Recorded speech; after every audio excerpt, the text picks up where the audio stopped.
एक लड़का ट्रेन के स्लीपर कोच में सबसे ऊपर वाले बर्थ पर आराम से सोया हुआ था।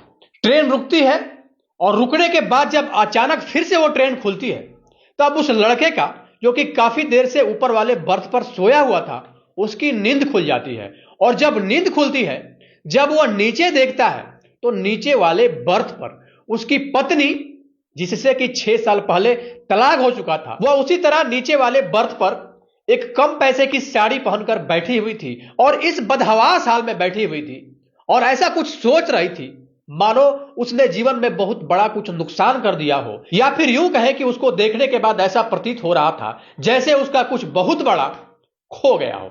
उस लड़के का नाम अभिषेक था और जो उसकी पत्नी जो वहां पे बैठी हुई थी, जिसके पत्नी का नाम रोशनी था, और अभिषेक उत्तर प्रदेश के गोरखपुर का रहने वाला था और वह लड़की भी गोरखपुर की ही रहने वाली थी और वह गोरखपुर से कानपुर जा रही थी।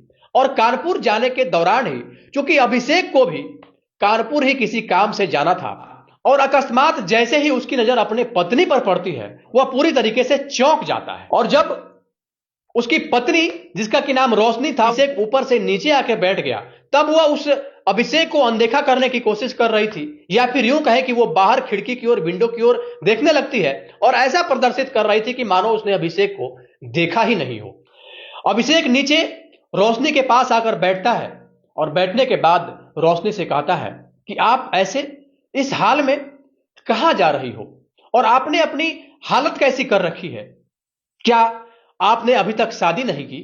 तब थोड़ी देर बाद अभिषेक के बातों का रोशनी अभिषेक की ओर देखते हुए रिप्लाई करती है और ना में सर हिलाती है और कहती है कि ना, मैंने अभी शादी नहीं की। क्या आपने शादी कर ली? और इतना सुनते ही अभिषेक भी ना में सर हिला देता है और इसके बाद रोशनी से कहता है, ना, अभी तो मैंने भी शादी नहीं की। हालांकि थोड़ी देर दोनों मौन रहते हैं, लेकिन अभिषेक से ज्यादा देर तक रुका नहीं जाता है।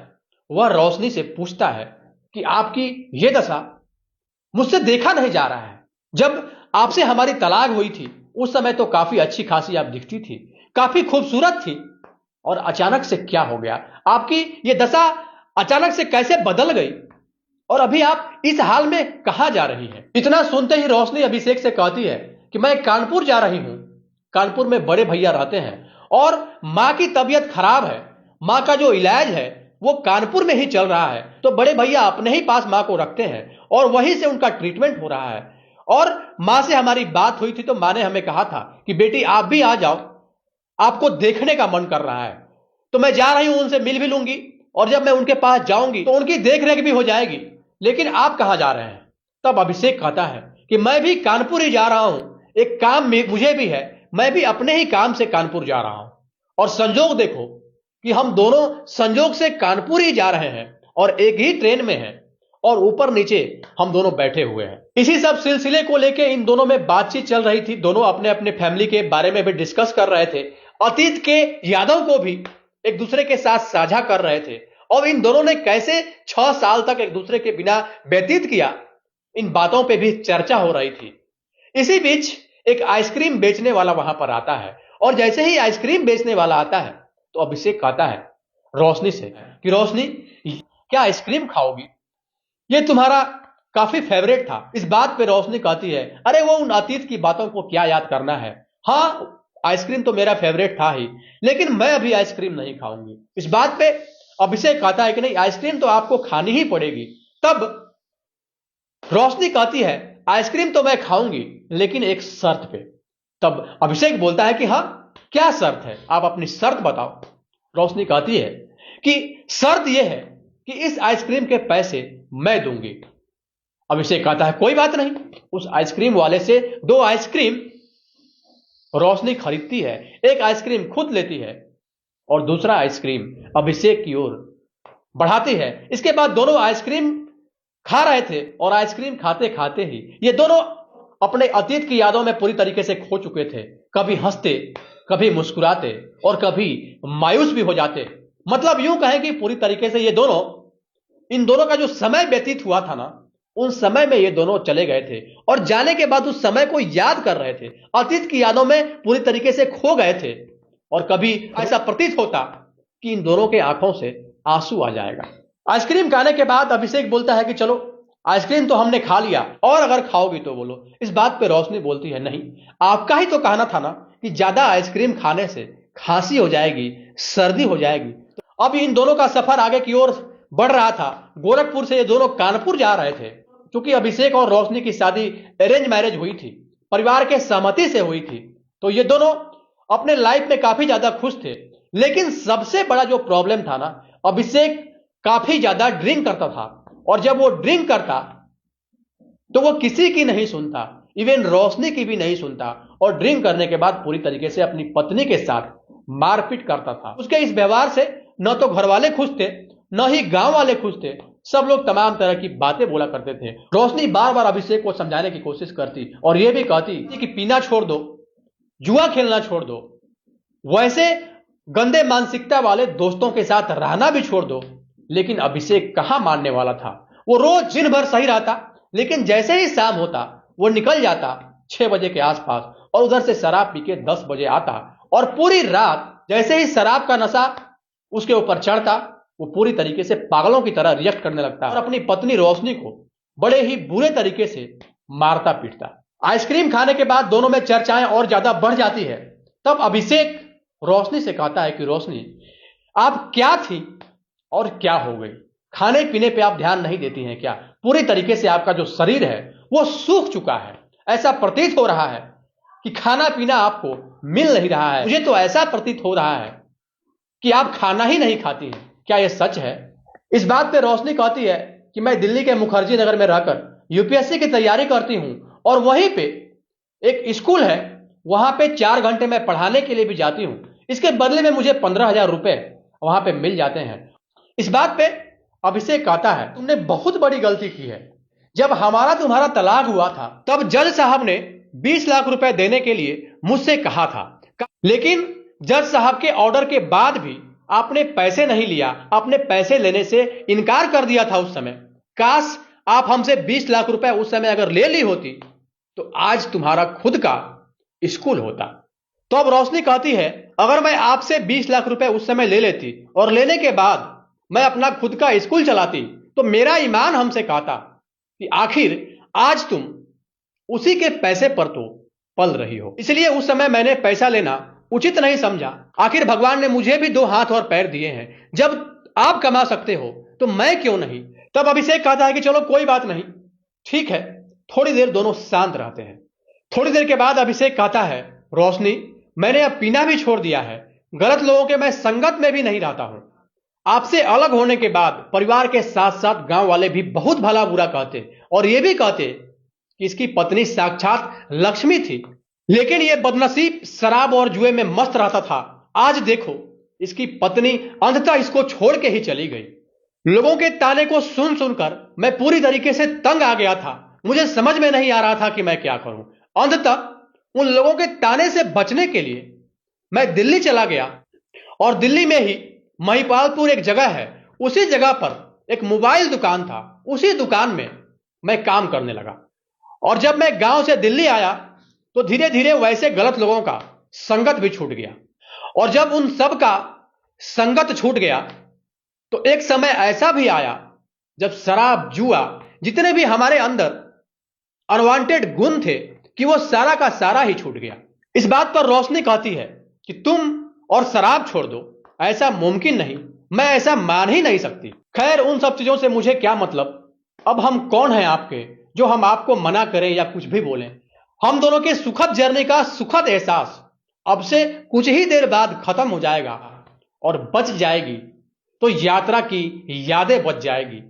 इस बात पे अभिषेक थोड़ा सा मायूस होता है, और मायूस होने के बाद रोशनी से कहता है, वो अलग बात है, ये मैं भी समझ रहा हूं, लेकिन मैं आपको सच बोल रहा हूं, मैंने शराब पूरी तरीके से छोड़ दिया है। आपको भरोसा नहीं है तो मैं आपकी कसम खा के बोलता हूं कि मैंने शराब छोड़ दिया है। इतना बोलते ही रोशनी कहती है, मैं कौन हूं जो मेरी कसम आप खा रहे हैं? तब अभिषेक बोलता है, मैं कसम इसलिए खा रहा हूं ताकि आपको ट्रस्ट हो जाए, भरोसा हो जाए, विश्वास हो जाए। आपको अगर भरोसा नहीं है तो मैं मरे हुए अपने मां की कसम खा के बोलता हूं कि मैंने शराब पूरी तरीके से छोड़ दिया है। इतना सुनते ही रोशनी चौंक जाती है और कहती है, मरी हुई मां? क्या मतलब? कि हां, अब मां नहीं रही। तब रोशनी कहती है, क्या हुआ था मां को और कब हुआ ये सब? इतना बोलते ही रोशनी की आंखों में आंसू भर जाता है। जब से हम दोनों का तलाक हुआ उसी समय से मां को मानो सदमा लग चुका था। वो पूरी तरीके से मायूस रहती और मायूसी के हालत में बार बार ये कहती कि बेटा, बहू को किसी तरह अपने घर लाओ। एक दिन मां तुम्हारे बारे में ही बात कर रही थी और बात करते करते अचानक से उसको हार्ट अटैक आ गया। और जब हार्ट अटैक आया तो आनंद फानंद में हम लोग हॉस्पिटल लेके गए और डॉक्टरों ने मां को मृत घोषित कर दिया।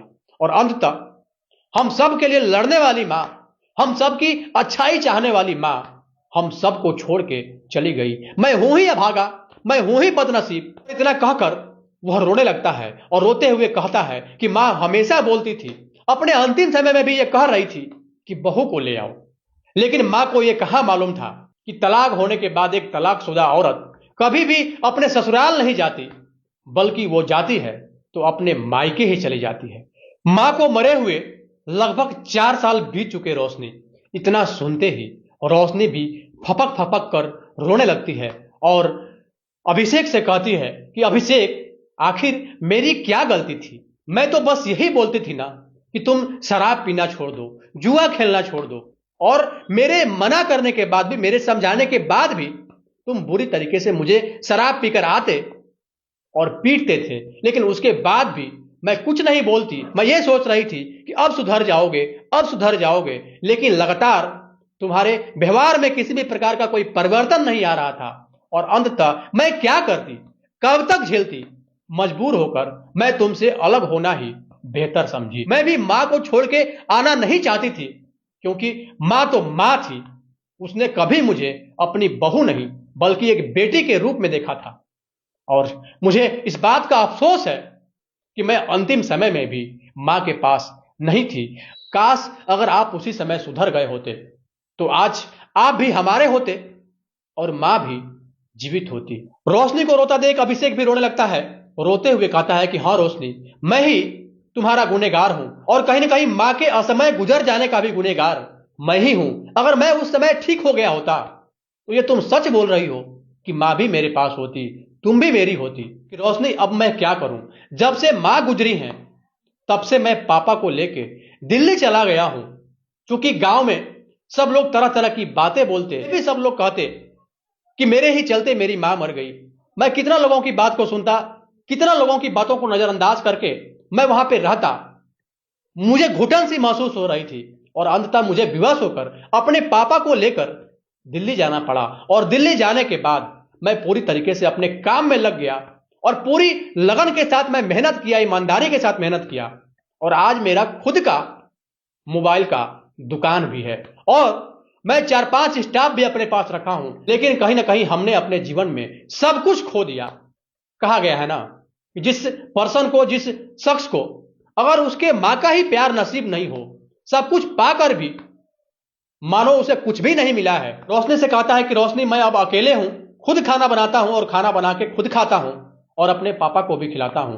अब मैं पूरी तरीके से पापा के लिए ही समर्पित हूं और अगर मैं जीता हूं तो सिर्फ और सिर्फ उनके लिए ही जीता हूं। सब कुछ है मेरे लाइफ में, लेकिन सब कुछ होने के बाद भी कुछ भी नहीं है। इतना सुनने के बाद रोशनी कुछ नहीं बोलती है। लेकिन अंत में फिर अभिषेक रोशनी से कहता है कि आप क्या करती हो, क्या विचार है लाइफ में? तब रोशनी कहती है कि मैं दिल्ली के मुखर्जी नगर में रहकर एक 4 घंटे का क्लास देती हूं एक स्कूल में। वहां से मुझे 15,000 रुपए मिलते हैं और इसके बाद 4 घंटे के बाद जो भी समय मुझे मिलता है मैं पूरा समय यूपीएससी की तैयारी में करती हूं। मैं मेहनत तो लगातार कर रही हूं, अब भगवान जैसा चाहेंगे वैसा होगा। मेरा काम मेहनत करना है, मैं तो लगातार मेहनत कर ही रही हूं। तब अभिषेक कहता है कि हमसे बहुत बड़ी गलती हो गई, बहुत बड़ी भूल हो गई।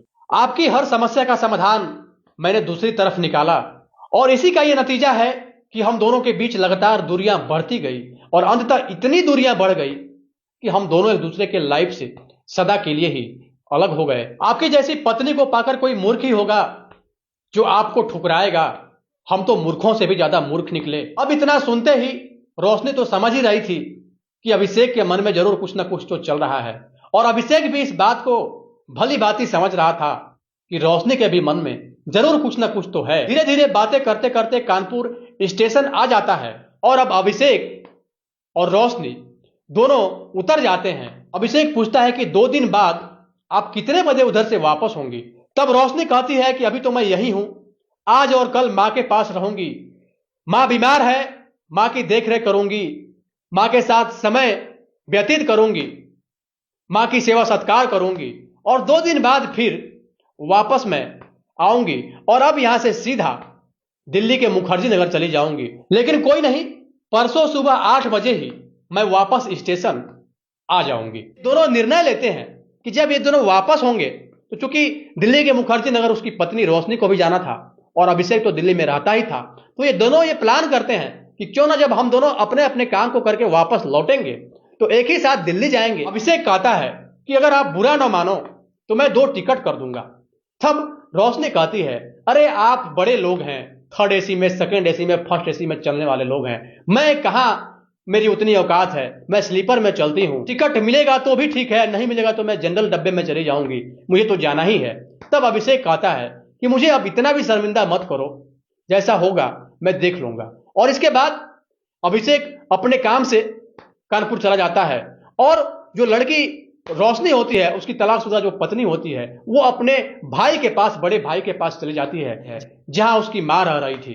क्योंकि मां की तबीयत खराब रहती थी, उसका कानपुर के ही किसी हॉस्पिटल में इलाज चल रहा था। अभिषेक रेलवे स्टेशन से निकल जाता है और जो भी उसका काम था, उस काम के शेड्यूल को चेंज किया और जल्दी जल्दी अपना काम करने के बाद 2 दिन बाद फिर वापस 9 बजे के आसपास वो वहां पे रेलवे स्टेशन पर पहुंचता है और पहुंचकर रोशनी का वेट करने लगता है। लेकिन रोशनी का कहीं कोई पता नहीं था, रोशनी अभी तक नहीं आई थी। जब लगभग 10:15 बज गए, रोशनी स्टेशन पर आती है और जब स्टेशन पे आती है तब रोशनी कहती है कि अभी तक आप गए नहीं, क्या कर रहे थे इतने टाइम से? तब अभिषेक कहता है कि मैं तो आपका ही इंतजार कर रहा था कि आप आती, इसके बाद मैं जाता। चलिए 15 मिनट अभी और समय है, ट्रेन आके प्लेटफॉर्म पे लग गई है, टिकट भी ले लिया है। 2 टिकट था, एक रोशनी का था और एक अभिषेक का था। दोनों उस ट्रेन में जाके बैठते हैं प्लेटफॉर्म पे और ट्रेन फिर अब वहां से खुल जाती है दिल्ली के लिए। और जब अगले स्टेशन पर जाकर ट्रेन रुकती है तब वहां पे आइसक्रीम वाला फिर आता है। इसके बाद अभिषेक उस आइसक्रीम वाले को बुलाता है और बुलाने के बाद रोशनी से कहता है कि आइसक्रीम ही आपकी हर कमजोरी है, आइसक्रीम नहीं खाएंगी? तब रोशनी हंसने लगती है और हंसते हुए कहती है, मैंने तो आपको मना किया था, मैंने तो यह भी कहा था कि आप टिकट मत कीजिए, तो आप मेरी कौन सा बात मान रहे हैं? मैंने तो यह भी कहा था कि आप शराब पीना छोड़ दीजिए, लेकिन आप मेरा कौन सा बात माने? तब अभिषेक कहता है, शराब की बात तो आप मत ही कीजिए, शराब मैं पूरी तरीके से छोड़ चुका हूं। अब रह गई आइसक्रीम की बात, तो आइसक्रीम वाला आया है, अगर आप कहेंगी तो मैं आइसक्रीम ले लूंगा। तब रोशनी कहती है, ठीक है अब आप ले लीजिए, लेकिन इस बार पैसे आप देंगे, पैसे मैं नहीं दूंगी। अब आइसक्रीम वाले से 2 आइसक्रीम अभिषेक लेता है, एक आइसक्रीम खुद खाता है और दूसरा आइसक्रीम रोशनी की ओर बढ़ाता है। दोनों आइसक्रीम खाने लगते हैं और इसके बाद ट्रेन फिर वहां से खुलती है। इसी बीच अभिषेक पूछता है, रोशनी ये बताइए अब मां ठीक है? तब रोशनी कहती है कि हाँ, पहले से अब बहुत ज्यादा ठीक है। इस बात पे अभिषेक गहरी सांस लेता है और एक आशा भरी नजर से रोशनी की ओर देखता है और देखने के बाद कहता है, सब कुछ ठीक ठाक है, मैंने पीना भी छोड़ दिया है, मैं किसी को परेशान करना भी मैंने छोड़ दिया है, और अब मैं किसे परेशान करूंगा? एक आप थी मेरे लाइफ में जिसको मैं अब तक परेशान किया था, अब तो आप भी नहीं है, अब परेशान करने के लिए कोई है ही नहीं, अब मैं किसको परेशान करूंगा? इतना जैसे ही वो बोलता है, रोशनी मुस्कुराने लगती है। उसके मुस्कुराहट में भी कुछ ना कुछ बात थी। इस बात पे रोशनी कहती है कि ये सब तो ठीक है, आपने पीना भी छोड़ दिया, लेकिन यही चीज अगर आपने पहले किया होता तो आज इतनी बड़ी समस्या नहीं होती। आपके मारने पीटने के चलते ही मेरा 2 बार गर्भपात हो गया। एक बड़ा बेटा अगर होता तो 8 साल का होता और अगर छोटा होता तो 6 साल का होता। इतना सुनते ही अभिषेक भी अब गदगद हो गया, उसके भी आंखों में आंसू आ गए और वह बोलता है, मुझसे इतनी बड़ी भूल हो गई, इतनी बड़ी गलती हो गई। अब वह लगातार रोए जा रहा था। उसको रोते हुए देखकर रोशनी अपने पर्स से एक रुमाल निकालती है और उसके आंसू को पोंछती है और फिर कंधे पर अपना सर रखकर ऐसे रोने लगती है जैसे बच्चे रोते हैं। धीरे धीरे वो समय भी आ जाता है जब ट्रेन नई दिल्ली स्टेशन पहुंच जाती है। उतरने के बाद अभिषेक रोशनी से कहता है कि अब यहां से फिर से हम दोनों एक दूसरे से अलग हो जाएंगे, यहां से दोनों के रास्ते अलग हो जाएंगे, दोनों का मंजिल अलग हो जाएगा। दोनों वहां से बस स्टॉप पर जाते हैं। बस स्टॉप पर पहुंचने के कुछ ही देर बाद जो बस थी जो कि मुखर्जी नगर जाती थी, वो आके बस स्टॉप पर खड़ी हो जाती है। उस बस की ओर इशारा करते हुए अभिषेक रोशनी से कहता है कि रोशनी, तुम्हारी बस आ गई। रोशनी कभी बस की ओर देख रही थी, कभी अभिषेक की ओर देख रही थी। ना चाहते हुए भी मन को मारकर वो उस बस में एंटर कर जाती है और एंटर करने के बाद एक विंडो सीट पर बैठ जाती है। और इधर अभिषेक वो मायूसी की हालत में बस स्टॉप पर ही जो बैठने का शेड बनाया होता है वहां पर जाकर अभिषेक बैठ जाता है। अभिषेक को बस स्टॉप पर इस हाल में देखकर रोशनी बस के अंदर ही, विंडो सीट के पास तो वो बैठी हुई थी, वो बस के अंदर ही रोने लगती है। वह रोते हुए अपनी आंखों के आंसू पोंछ रही थी। इसी बीच बस खुल जाता है। बस मुश्किल से 200 मीटर की दूरी तय की थी। इसी बीच अभिषेक का वो चेहरा उसके आंखों के सामने बार बार आ रहा था। अब उसके मन में एक अलग ही प्रकार का प्लान चलने लगा। वह तुरंत रोते हुए बस के ड्राइवर को कहती है कि मैं गलत बस में बैठ गई हूं, मुझे उतार दीजिए। बस के ड्राइवर को अंततः लड़की की बात को मानकर बस को रोकना पड़ा और वहां पे जो रोशनी थी उस बस से नीचे उतरती है और नीचे उतरने के बाद एक ऑटो वाले को हाथ देती है और ऑटो में बैठकर वापस फिर उसी बस स्टॉप पर जाती है। तो वहां पे देखती है कि अभिषेक पीछे घूमकर आंखों को रुमाल से ढककर काफी जोर जोर से रो रहा था। रोशनी सीधा उसके पास पहुंचती है और पीछे से उसके कंधे पर हाथ रखती है और रखने के बाद कहती है अभिषेक। और अभिषेक इतना सुनते ही पीछे मुड़कर देखता है तो रोशनी को अपने पास पाता है। अब रोशनी को अपने पास देखकर उसके प्रसन्नता का कोई ठिकाना न था। वह तुरंत रोशनी को अपनी बाहों में भर लेता है और रोशनी भी तनिक भी देर नहीं करती है और वह भी तुरंत अभिषेक को अपने सीने से चिपका लेती है। दोनों एक दूसरे के बाहों में पूरी तरीके से खोए हुए थे। इसी बीच रोशनी अभिषेक से कहती है कि अभिषेक अब छोड़ो भी, बस भी करो, ये पब्लिक प्लेस है, ये बस स्टॉप है, बहुत सारे यात्री यहां पर देख रहे हैं, कोई क्या कहेगा। इतना सुनते ही अभिषेक मुस्कुराता है और मुस्कुराते हुए अपनी आंसू को पोंछता है और इसके बाद फिर रोशनी को छोड़ने के बाद कहता है कि रोशनी, उन सब का जिम्मेवार मैं ही हूं, मैं तुम्हारा गुनहगार हूं। तब रोशनी कहती है कोई किसी का गुनहगार नहीं होता है, होना वही होता है जो विधि का विधान होता है, होना वही होता है जो भाग्य में लिखा होता है। फिर अभिषेक और रोशनी दोनों वहां से महिपालपुर के लिए बस पकड़ते हैं और बस पकड़ने के बाद अभिषेक के घर जाते हैं और फिर से ये दोनों अपने उसी रिश्ते में वापस आ जाते हैं जहां से इन दोनों ने अपने उस रिश्ते को उसी जगह पर छोड़ा था। बाकी इस पूरे घटनाक्रम को बताने का उद्देश्य किसी को परेशान करना नहीं, किसी के भावनाओं को आहत करना नहीं, किसी के अंतरात्मा को चोट पहुंचाना नहीं, बल्कि आपको सचेत करना है, आपको जागरूक करना है, आपको इस बात का एहसास भी कराना है। चाहे रिश्ते कोई भी हो, उन रिश्तों में अगर समय दिया जाए, इंसान की एक स्वाभाविक प्रवृत्ति होती है कि एक दूसरे के साथ अटैच होना।